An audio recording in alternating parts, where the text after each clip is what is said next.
Sir ನಮಸ್ಕಾರ.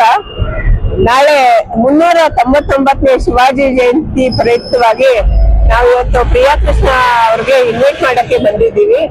ಹಾಗೆ ಸುಮಾರು ಗಣ್ಯರು ಬರ್ತಾರೆ.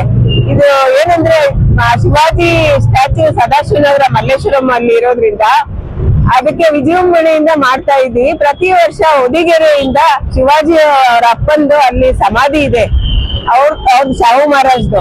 ಆ ಸಮಾಧಿಯಿಂದ ಬೆಳಗ್ಗೆ ರಾತ್ರಿ ಹೊರಟು ನಮ್ಮ ಯುವಕರು ಕೆಲವರು ಅಲ್ಲಿಂದ ಪ್ರೊಸೆಷನ್ ಬರ್ತಾರೆ ಪಂಜು ಮೆರವಣಿಗೆ ಅಂತ. ಆ ಪಂಜು ತಂದ್ಬಿಟ್ಟು ಶಿವಾಜಿ ಹತ್ರ ಇಟ್ಟು ಪೂಜೆ ಮುಗಿಸ್ಕೊಂಡು ಅವ್ರು DB ಸ್ಟ್ರೀಟ್ ಅಲ್ಲಿ ಒಂದು ಕಾರ್ಯಕ್ರಮ ಮಾಡ್ತಾರೆ. ಆ ಕಾರ್ಯಕ್ರಮಕ್ಕೆ ಅಲ್ಲಿನೂ ಮಾಡ್ತಾರೆ. ಮತ್ ನಾವು ಶಿವಾಜಿ ಜಯಂತಿಗೆ ನಮ್ಮಲ್ಲಿ CM ಬರೋ ಚಾನ್ಸಸ್ ಇದೆ. ಮತ್ತೆ DK ಶಿವಕುಮಾರ್ ಅವರು, ಹರಿಪ್ರಸಾದ್ ಅವರು ಎಲ್ಲಾರ್ಗು ಇನ್ವೈಟ್ ಮಾಡಿದೀವಿ. ಶಿವರಾಮ್ ಸರ್, ಕೃಷ್ಣಪ್ಪ ಅವ್ರಿಗೆ ಎಲ್ಲರಿಗೂ ಇನ್ವೈಟ್ ಮಾಡಿದೀವಿ. ಮತ್ತೆ ಅದಾದ್ಮೇಲೆ ಇದು ಸಾಂಸ್ಕೃತಿಕ ಕಾರ್ಯಕ್ರಮ ಇದೆ ಸದಾಶಿವನಗರದಲ್ಲಿ. ಮತ್ತೆ ಸಂಜೆ 5 ಗಂಟೆಗೆ ರವೀಂದ್ರ ಕಲಾಕ್ಷೇತ್ರದಲ್ಲಿ ಸರ್ಕಾರದ ಕಾರ್ಯಕ್ರಮ ಇದೆ. ಅಲ್ಲಿನ ಮುಖ್ಯಮಂತ್ರಿಗಳು ಹಾಗೂ ಶಿವಕುಮಾರ್ ಸರ್ಗೆ ಮತ್ತೆ ನಮ್ಮ ಸಾಂಸ್ಕೃತಿಕ ಇಲಾಖೆ ಮಿನಿಸ್ಟರ್ಗೆ ಎಲ್ಲರಿಗೂ ಆಹ್ವಾನ ಮಾಡಿದ್ದಾರೆ.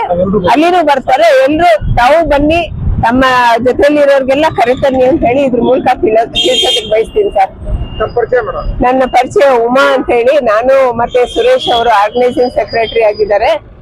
ಮತ್ತೆ ಮನೋಜ್ ರಣ್ಣೋರೆ ಅಂತ ಅವರು ಕಾರ್ಯಾಧ್ಯಕ್ಷರಾಗಿದ್ದಾರೆ. ಮತ್ತೆ ಇವರು ನಾವು ಸುನೀಲ್ ಅಧ್ಯಕ್ಷತೆಯಲ್ಲಿ ಮಾಡ್ತಾ ಇದ್ದೀವಿ ಸರ್ ಕಾರ್ಯಕ್ರಮವನ್ನ.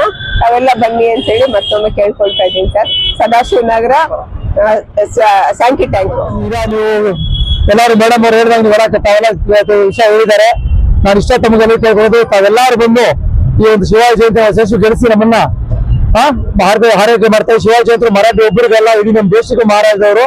ದಯವಿಟ್ಟು ತಾವೆಲ್ಲ ಬಂದು ಇದೊಂದು ಯಶಸ್ವಿ ಗೆಲ್ಲಿಸ್ಕೊಳ್ಳಿ ಅಂತ ಕೇಳ್ಕೊಳ್ತಾ ಇದ್ದೀನಿ. ನಮಸ್ಕಾರ.